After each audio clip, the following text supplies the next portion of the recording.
गाजियाबाद दक्षिण सीट की अगर हम बात करें तो अतुल गर्ग बीजेपी, विशाल वर्मा सपा, कृष्ण कुमार बसपा, सुचेन गोयल कांग्रेस, ललित यादव आप से ललित यादव। ये गाजियाबाद की सीट हम बात कर रहे हैं।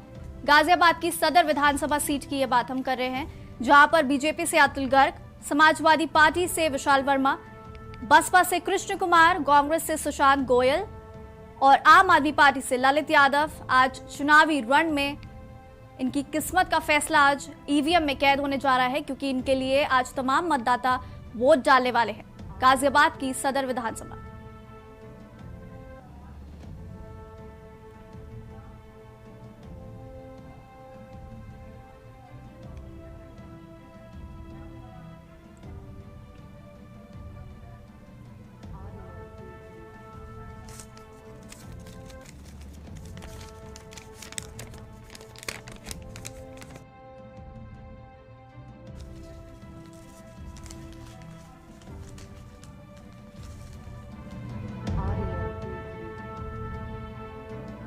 तमाम मतदाता हमारे साथ इस वक्त वोटों का सिलसिला जो है जारी है, और हमारे जो संवाददाता है, तमाम जो संवाददाता है वो इस वक्त पोलिंग बूथ से हमारे साथ मौजूद है। सबसे पहले हम जयवीर मावी, जो कि गाजियाबाद से संवाददाता हमारे साथ मौजूद है, उनसे पूछना चाहेंगे कि किस तरह से गाजियाबाद में जो पूरा सिलसिला है वोटिंग का वो किस तरह से चल रहा है, क्या माहौल दिख रहा है गाजियाबाद के पोलिंग बूथ पर।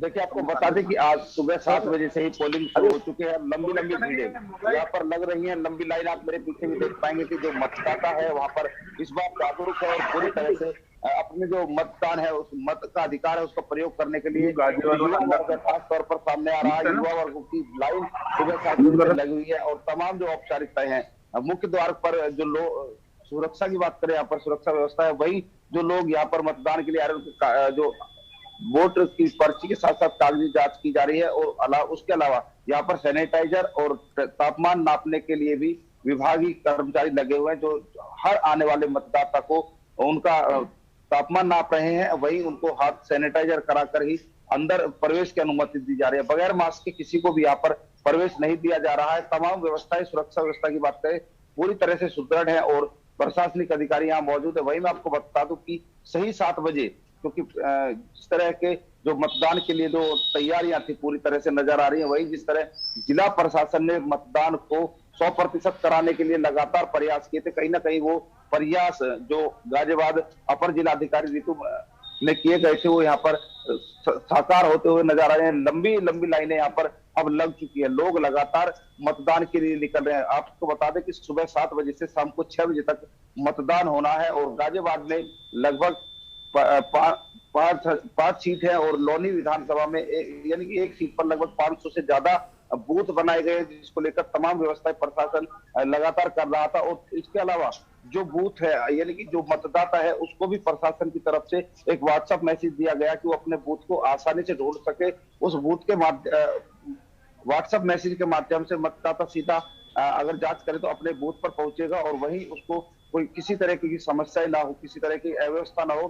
तमाम जो चीजें हैं वो डिजिटल की गई हैं। तमाम चाहे पर्ची की बात कर ले, पर्ची भी आज डिजिटल माध्यम से मतदाता तक पहुंचा दी गई है। वहीं हार्ड वर्क जो कॉपी है वो भी मतदाता तक पहुंची है। तो कहीं ना कहीं जिस तरह प्रशासन की बात करें, गाजियाबाद प्रशासन की जो प्रयास है कहीं ना कहीं सराहनीय नजर आ रहे हैं। जिस तरह की जो कोशिश है, लंबे समय से यहाँ पर एक अभियान चलाया जा रहा था कि 100% मतदान हो, कोई भी मतदाता अपने मताधिकार से वंचित ना रह पाए, किसी मतदाता को कोई समस्या ना हो। तो कुल मिलाकर अगर बात करें तो तमाम तरह की जो व्यवस्थाएं गाजियाबाद प्रशासन ने की थी वो यहाँ पर सही नजर आ रही है। चाहे सोशल डिस्टेंसिंग की बात हो या अन्य व्यवस्थाएं, तमाम व्यवस्था यहाँ पर पैरामिलिट्री फोर्स, पुलिस और तमाम सुरक्षा अधिकारी भी यहाँ पर काम कर रहे हैं। और इसी तरह से जो मतदान है शांतिपूर्वक यहाँ पर मतदान अभी चल रहा है। लगभग 10 मिनट 15 मिनट से ज्यादा मतदान हो चुका है और लोग अपने मताधिकार का प्रयोग कर अपने अपने घरों को वापसी भी जा रहे हैं। तो कहा जा सकता है कि जिस तरह आज जो मतदान था, हालांकि अभी शुरुआत दौर है मतदान का और शाम को 6 बजे तक मतदान चलना है। देखना होगा कि जो व्यवस्थाएं हैं वो कितनी सुदृढ़ रह पाएंगी, यानी कि कितनी सही रह पाएंगी और कब तक। हालांकि बात करें तो जिस तरह के जो संदेश गाजियाबाद प्रशासन ने यहाँ पर जनता को दिया है, जो मतदान है वो पूरी तरह से शांतिपूर्वक होगा। किसी भी तरह की जो उपद्रव या अव्यवस्था फैलाने की कोशिश करेगा उसको उसके साथ खिलाफ सख्त कार्रवाई की जाएगी, ताकि कोई उपद्रवी ऐसी हरकत करने की ना सोच सके। जी। जी, अनिल मीणा भी हमारे साथ मौजूद है, हमारे संवाददाता बुलंदशहर से मौजूद है। अनिल मीणा, किस तरह की तस्वीरें बुलंदशहर के पोलिंग बूथ से सामने आ रही है? क्या कुछ सिलसिला बना हुआ है? किस तरह से लोग वोटिंग करने के लिए पहुंच रहे हैं?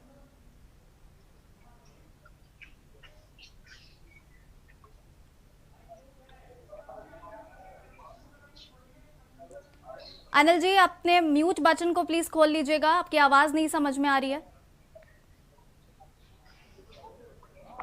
यार तुमने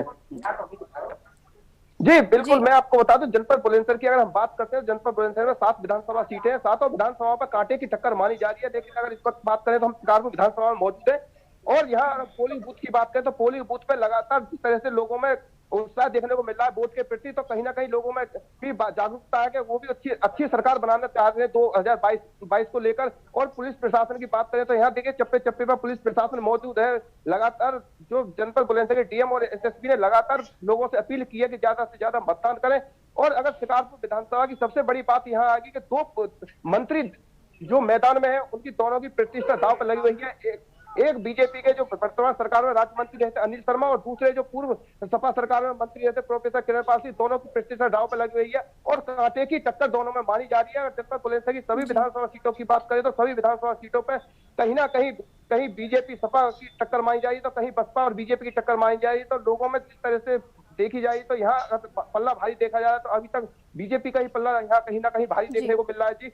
और अगर अधिकारियों की बात करें, सुरक्षा व्यवस्था की बात करें, तो जनपद बुलंदशहर में 1515 पोलिंग बूथ बनाए गए और उन पर 3000 जो 63 पार्टियां उनका मतदान कराएंगी। और सुरक्षा व्यवस्था की दृष्टि से बात करें तो 105 एसएसपी की जो टीम कंपनी आई गई है और करीब 15,000 के करीब पुलिसकर्मी लगाए गए, 5 कंपनी पीएससी लगाई गई है। और अगर वहां की बात करें मतदान केंद्र की, तो बूथ केंद्र की जो बात है, देखिए सोशल डिस्टेंसिंग का पूरा पालन किया जाता है। देखिए मैं तस्वीर दिखा रहा हूँ, लोग सोशल डिस्टेंसिंग का पालन भी कर रहे हैं। कहीं ना कहीं एजेंट जो बनाए गए, एजेंट को जो पीछा सख्त हिदायत दी है कि सोशल डिस्टेंसिंग का पालन करें और मुंह पर मास्क लगाएं और सैनिटाइजर की भी व्यवस्था की गई है जी। तो पूरे इंतजाम जो है वो वोटिंग को लेकर किए गए। आप सभी संवाददाता हमारे साथ बने रहेगा, तमाम जानकारी हम आपसे लेंगे। फिलहाल बुलेटिन में वक्त हो गया एक छोटे से ब्रेक का, जल्द हाजिर होते हैं।